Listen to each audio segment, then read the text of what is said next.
Hey guys, what's up? It's Thursday evening. Welcome, welcome.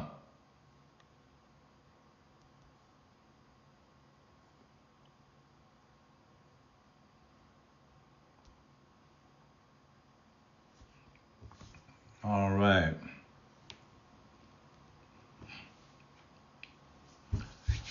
All right. It's good to see everybody. Well, everybody's not here yet, but as everybody gets here, it'll be good to see you. All right. All right. Just as you come on, as you join, give me a shout out. Let me know who you are and what's happening. Okay? As you join. I got a couple announcements I want to share with you guys as we get started. I have a couple of announcements, but I need you to just shout out, just wave a hand, say, hey, this is Charles from London, or Bob from Thailand. I don't think there are no Bobs in Thailand, but just shout out. Okay, hopefully there are no technical issues. I don't see anybody shouting out yet. I don't know. Wendy, are you there?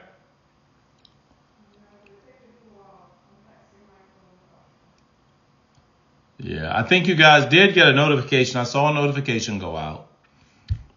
So let's get started.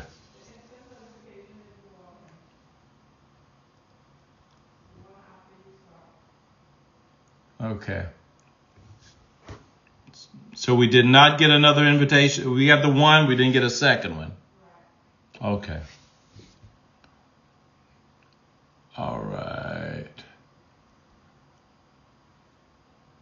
I just sent out another notice. Join us live. Hopefully that goes out.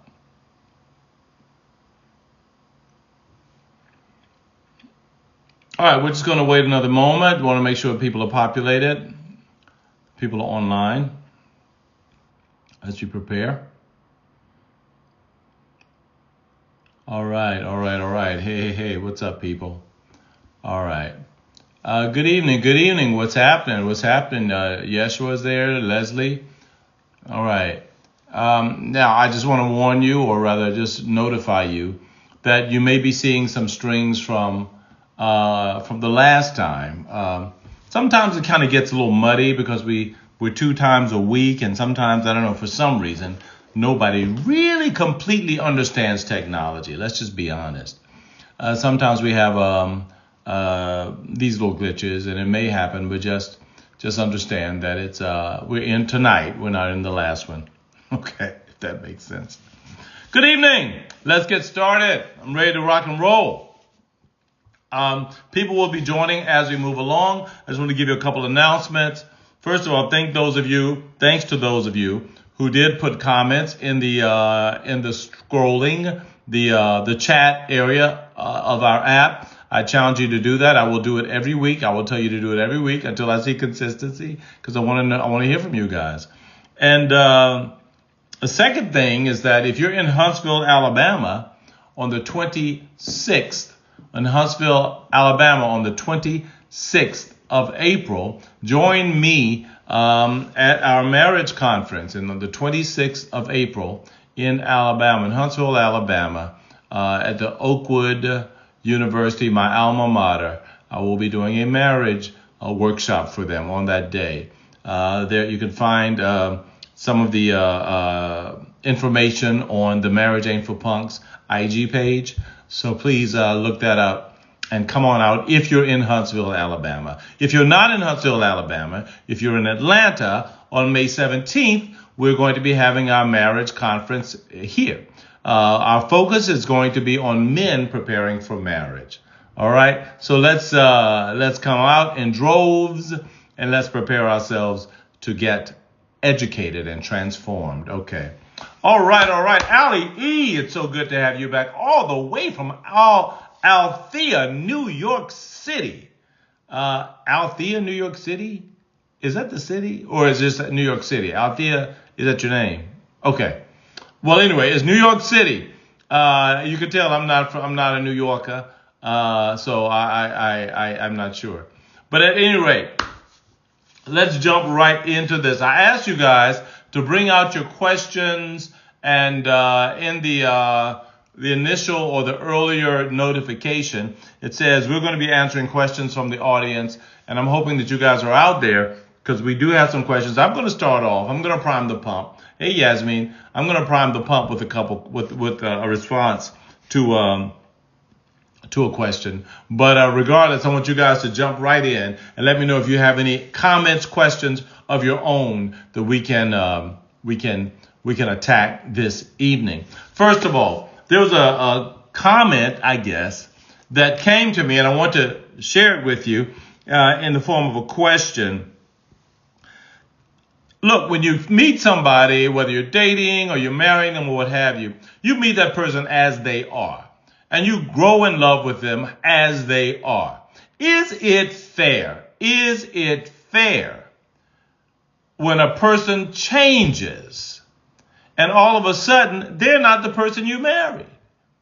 Is that fair? And are those grounds for separation or grounds for not dating or grounds for divorce?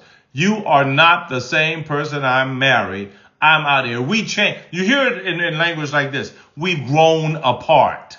You hear people saying things like that. We've grown apart. You're not the same person. We were just on two different paths. You know what? We just weren't seeing eye to eye. We just weren't moving in the same direction. We were two ships passing in the night. I mean, you hear all that BS. And the question is, is it reasonable to leave somebody because they've changed? Some of the comments, Wendy says change is inevitable, though. Absolutely it is.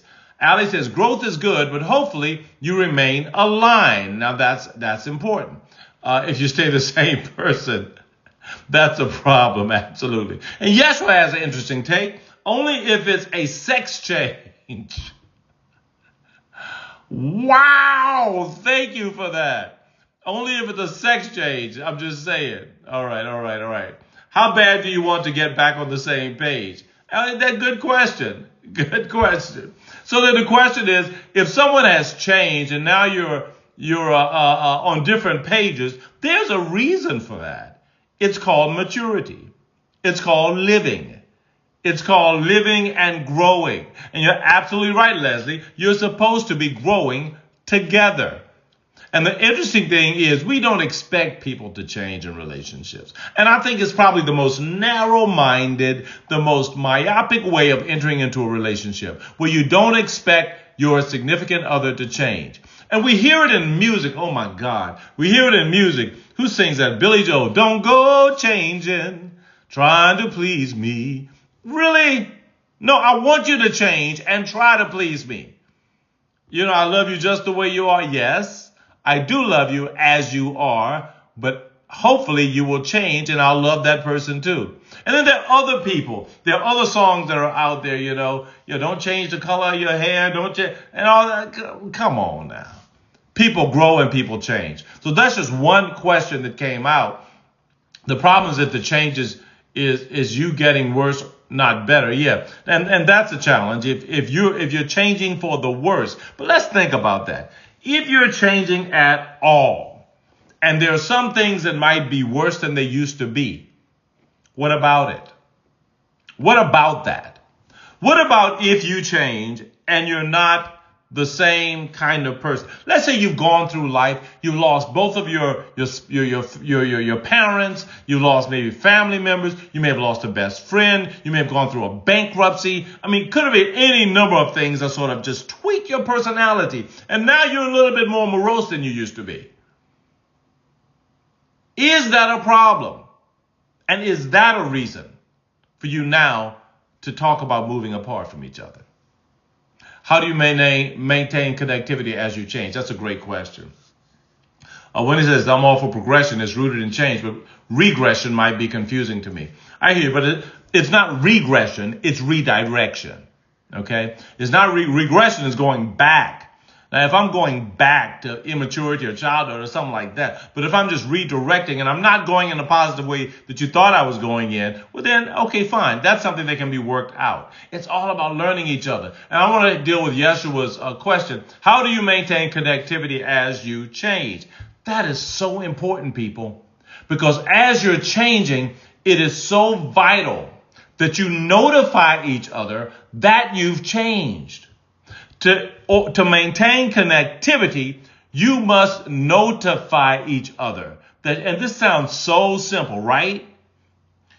Every product on the market, whenever they decide to improve it, whenever they decide to go new and improved, or we're changing the formula, guess what? That's a big press.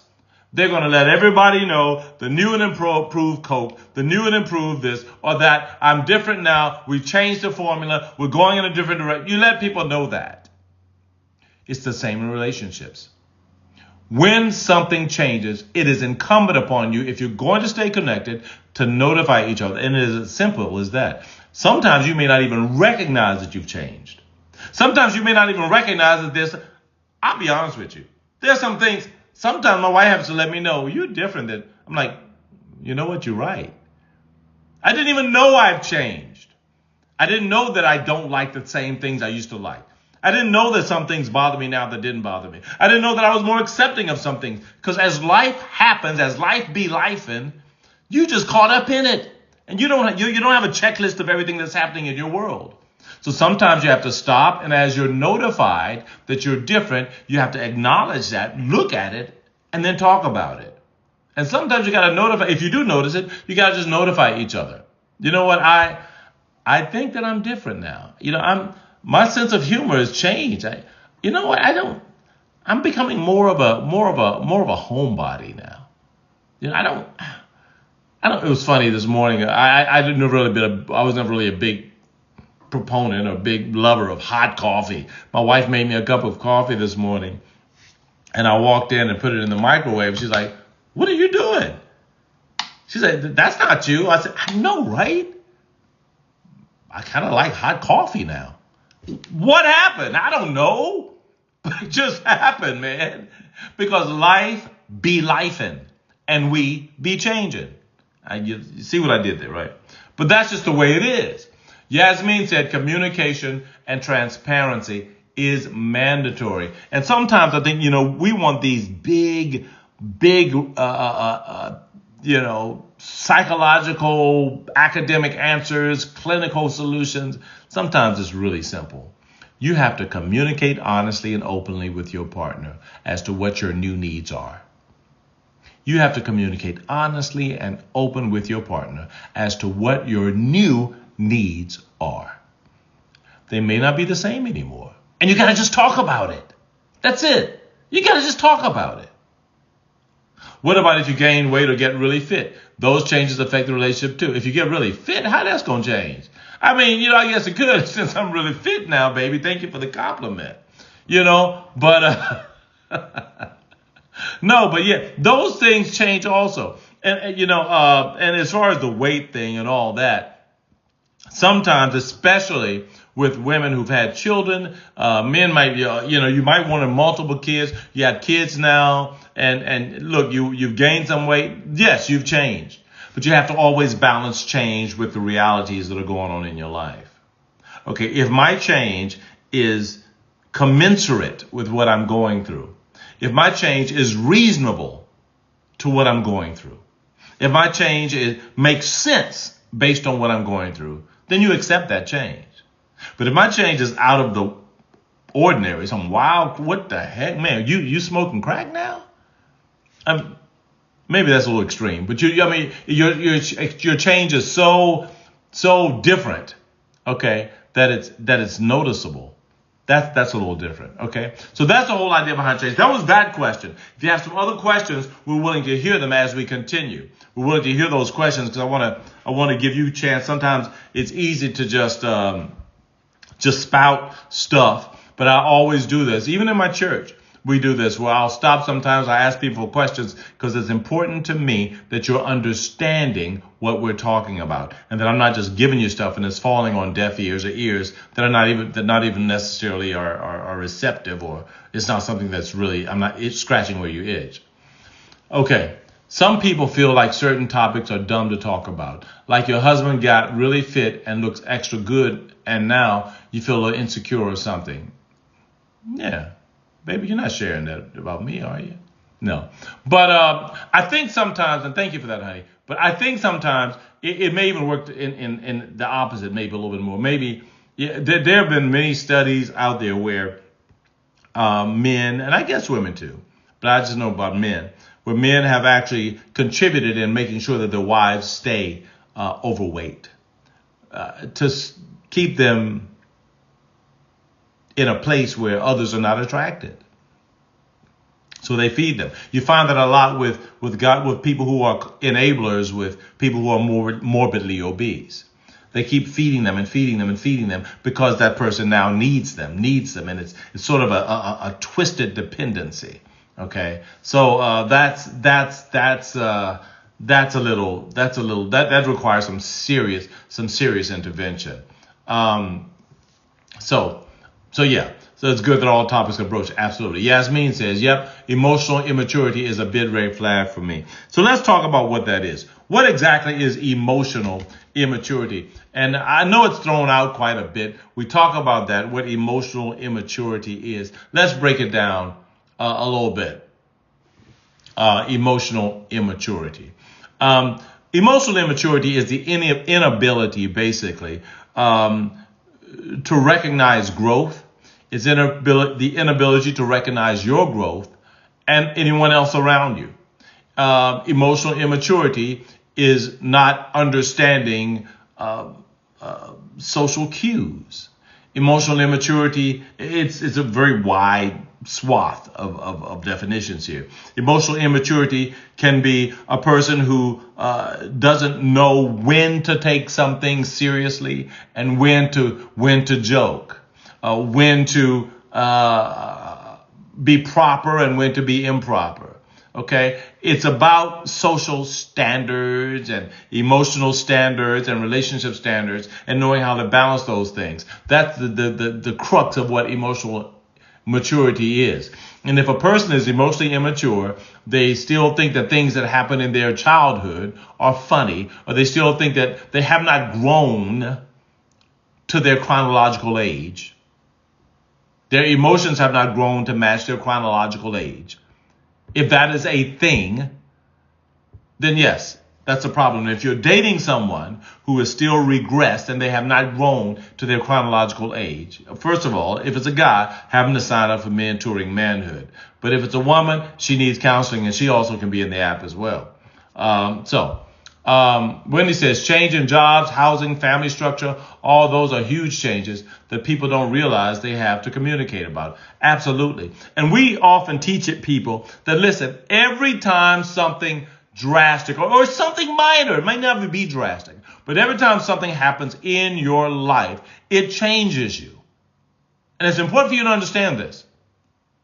Every time you go through a major incident, you have a baby, you have a car, you buy a new car, you buy a house, you lose a car, you lose a parent, you lose a child, okay? You get a new job. All those things, just think of it this way. These are pegs in your life. These are, what do you call those things along a map? These are place points in your map, in the map of your life that says, hey, this is something to notice because it shifted you. Everything that happens in your life shifts you. And when those shifts happen, you have to come together because you've just changed and you need to be recalibrated with your spouse. It's so important. And just think about it in your own relationships, whether you're in a romantic relationship or platonic or parental or filial or what have you. Just think about it. How much has gone on in your life and you have not even come together with that person to recalibrate and talk about how you've been changed? I mean, it happens quite often. And we wonder then, why is it that we don't have, smooth sailing in our relationships? All right. Yasmin's dropping some knowledge. Also, empathizing with other people's feelings, even when you feel completely different. Girl, yes, you're absolutely right. Empathy requires emotional maturity. Empathy, you cannot be empathetic and be emotionally immature. Because empathy says, not only do I hear what you're saying, not only do I hear what you're feeling, I can actually relate to it. Now, I may not be able to feel the same feelings that you're feeling, but I can relate to it because we are all a part of this big web called humanity. So I can actually put myself in your shoes and relate to what you're going through. And I'm not going to act as though this is something different, something, an aberration or something that I'm not familiar with. Okay, I'm going to relate to it. That requires a great deal of emotional maturity. You're absolutely right. Yes, when he says losses and gains are all changes to reconnect on. Absolutely. Anytime there's a loss and a gain. So right now, Yasmin said, but too many people aren't on this level, and it causes the dating pool to be poopy. Okay, thank you, Yasmin. She's saying somebody's crapped in the dating pool. I get it, because too many people are not on that level. Listen, I believe, though, emotional maturity can change, since we're talking about change. People can learn how to be mature. Sometimes it takes some time, it takes some effort, but you can actually help people to get to that point. You can help them get there. I know nobody wants a project. I get it. If you're single, nobody wants a project. Nobody wants to have to help a grown blank man to be emotionally mature. I understand that. Nobody wants to help a grown tail woman to be emotionally mature. I get that. But do you want a partner? Because there will be some times that even in the most mature relationships, you got to help people do things that you think they should have already done. You got to help people grow into things, grow into areas where you think they should have already grown into. Marriage ain't for punks. Sometimes it can be frustrating when you keep butting heads in your relationship, but isn't that a sure sign that some type of change is happening? Yeah, and that's a great question, honey. Wendy, I do believe that conflict in a relationship is not always bad. And I think that one thing that when people come to us sometimes and say, we're just arguing all the time, could it be that you're at a pivotal point of growth? You're at a pivotal point of growth. And how you handle this pivot can either make you or break you. Because what's happening is that the more I'm arguing now, it simply means that, first of all, arguing is not bad. The thing that you really must worry about is apathy. If you're arguing with me, you want me to understand. If I'm arguing with you, I want you to understand, unless I'm just an idiot and I'm just doing it just for the game. But if I'm arguing with you, I want you to understand something that's going on with me, or I want to understand something that's going on with you. So when this is happening, it means that there's passion and we want to understand each other. And I wish people could look at arguing differently. Not like it's, oh man, we're bumping heads. No. You're bumping heads because you're two intelligent people trying to figure a thing out. Figure it out. Get in the trenches, talk about it, listen, be emotionally vulnerable, and figure it out. And once you do that, you're going to see all of a sudden this incredible elevation of your relationship. Once you get through that, my wife and I have experienced it. You're going to see this elevation of your relationship. Once you get through this thing, you get through this rough patch of butting heads. Dang, why are we arguing all the time? What the heck is going on? Step back, because when you're right up against a mountain, it looks insurmountable. Step back, look at it. Okay, fine. What's happening here? We're both trying to be understood. Okay, let's take some time and let's try to understand each other. Let's talk about it. I'm going to talk, or you're going to talk, and I'm going to listen. And we talk about it. We are vulnerable about it. Vulnerable. We understand each other, and we come to a conclusion. And then all of a sudden it's like, oh my God, we're at a better place now. Yeah. And that also, it's almost like working out. You've built scar tissue. And that scar tissue, as the more you work out, turns into muscle. Because you're ripping muscles and you're creating scars. That's where muscles come from. And the more you do that in your relationship, the bigger, the tougher, the stronger your relationship gets. Sometimes it can be frustrating when you keep butting heads in your relationship, but it's a sign that some type of change is happening. You're absolutely right. Helping with emotional maturity is one thing, but teaching it, teaching emotional, I'm saying you have to help, stay with someone and guide them, okay? Sometimes the best way to get someone to walk into their maturity is through modeling that behavior. And this is what I mean. If someone is acting in a way that you feel they should not, And instead of trying to beat them down and get them to do that, you all of a sudden, you start modeling positive behavior to them. If that person cares about you, that person loves you, they're going to start to notice. Okay? They're going to start to notice. Because sometimes your greatest lessons are from your actions as opposed to your words. Your greatest lessons are from your actions. And you have to be, as Bernie Mac would say, you have to be a new fool, right? If I'm sitting down playing video games and you're up handling the bills and working and what have you, and I'm like, honey, I'm going to go take care of the bills because we have A, B, C, D, E, F, G to do. We have this to do, okay? I'm going to be up here, okay? And you go handle that, and he's still down there, yeah, but Call of Duty. Really? Are you serious right now? And if that person doesn't take notice of that, over time, it may take a couple times. He says, look, this is what we got to get done. And you just keep telling them what you're doing. See if it works. If not, you're going to need some counseling because that person is very, I don't want to use the word, that person is I was going to say retarded, but I thought you might take it the wrong way. That simply means he's slowed down or he's regressing, not in the negative connotation of the word. Okay. Immature. Okay, thank you. I can't even teach you how to treat me if they don't even know how to be emotionally mature. You're absolutely right. What if he still sits there playing video games after a year? Wendy, you know what? No matter what I say, you can give me these toughest scenarios, right? First of all, if he's sitting there a year playing video games, that means, is he working? Okay.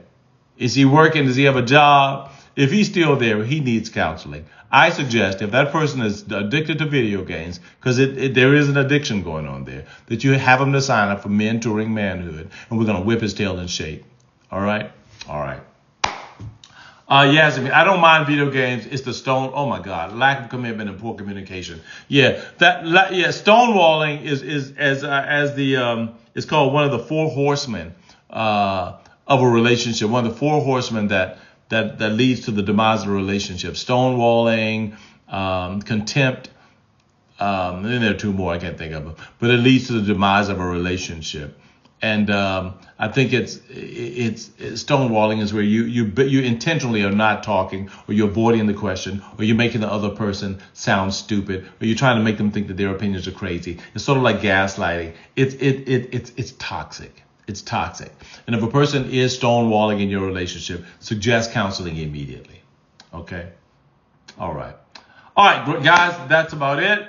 Mentoring Manhood. I want you to send your men. And we're about to launch it fully very shortly. Again, if you're in the Huntsville, Alabama area, go to IG, look at our posts.